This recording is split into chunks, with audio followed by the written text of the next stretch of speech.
Hello class, this is Jamie Shriver and I'm going to be presenting over the time periods of the Ptolemaic rule, the Seleucid rule, and the Maccabean period, excuse me. Starting out in the Ptolemaic rule, started when right after Alexander the Great's death, when his kingdom kind of got taken over by all of his generals. It got divided up. Ptolemy I, also named Soter, took over the land of Egypt and also the lands of Israel. And he ruled over the land of Israel from about 320 BC to 198 BC. And then actually the Ptolemaic dynasty ruled Egypt until 30 BC. Interesting fact about the Ptolemies, all the male rulers kept the name of Ptolemy, and they married within the family, often marrying their own sisters.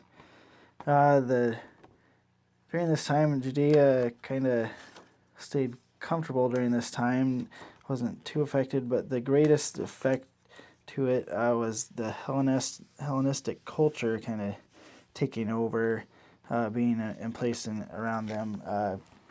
Many theaters were brought in and gymnasiums, which were kind of the methods to bring in the Hellenistic cultures to kind of take over the areas.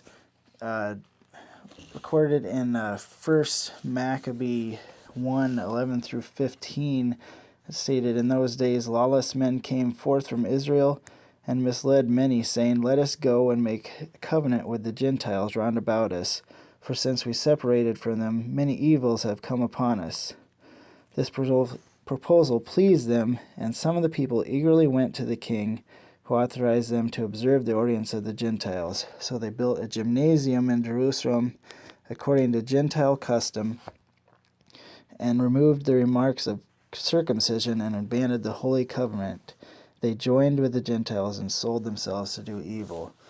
So many of the Jews took on this time. They began to speak Greek as their common language, and turning away from their Jewish heritage. Josephus tells us during this time, Jerusalem's high priest chose 72 men, 6 from each tribe, who were fluent in both Hebrew and Greek. And they traveled to Alexandria, and during only 72 days translated the Hebrew Bible. And this is known as the Septuagint.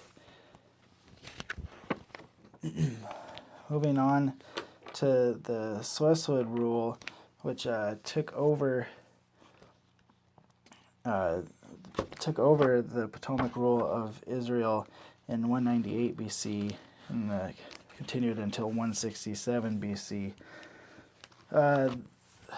Most notable of the Seleucids was Antiochus IV, known as Antiochus Epiphanes, who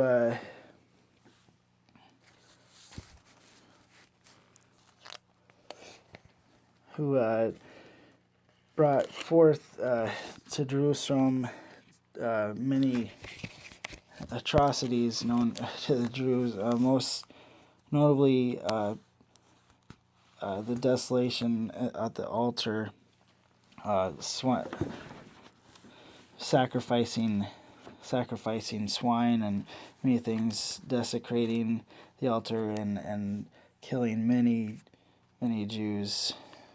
In 1 Maccabees 1:54, it's recorded, "Now on the 15th day of Joseph, in the 145th year, they erected a desolating sacrilege upon the altar of burnt offering.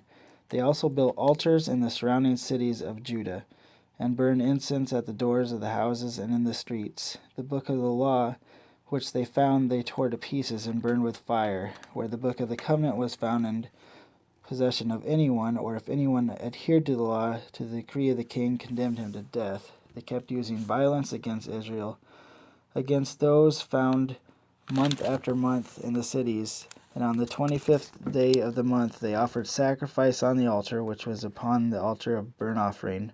According to the decree, they put to death the women who had their children circumcised, and their families, and those who circumcised them, and they hung infants from their mothers' necks.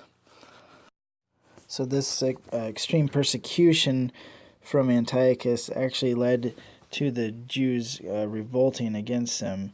The priest Matthias refused to sacrifice to the god Zeus and actually killed the soldier. And along with his son Judas, Simon, and Jonathan, he inspired a widespread revolt that stirred in all of Judea and launched a guerrilla campaign to take away the Greeks from the land. After Matthias was killed, his son Judas led the war and gained the name Maccabeus, or Hammer. They began to be known as the Maccabees, which is the Hebrew word for hammer, because they were said to strike hammer blows against their enemies. They often won battles because they knew the terrain well and fought against an empire challenged on every border. And it ultimately led up to in 64 BC, Judas gained the temple and cleansed the temple. It's recorded in First Maccabees 4:36, and Judas and his brothers said, "Behold, our enemies are crushed. Let us go up and cleanse the sanctuary and dedicate it." So all the army assembled, and they went up to Mount Zion, and they saw the sanctuary desolate, and the altar profaned, and the gates burned. In the courts they saw bushes sprung up as in a thicket, or as on one of the mountains. They saw also the chambers of the priests in ruins.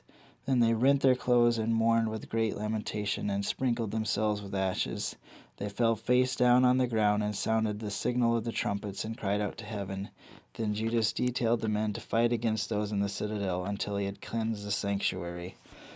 After this, they rebuilt the altar and restarted the sacrifice.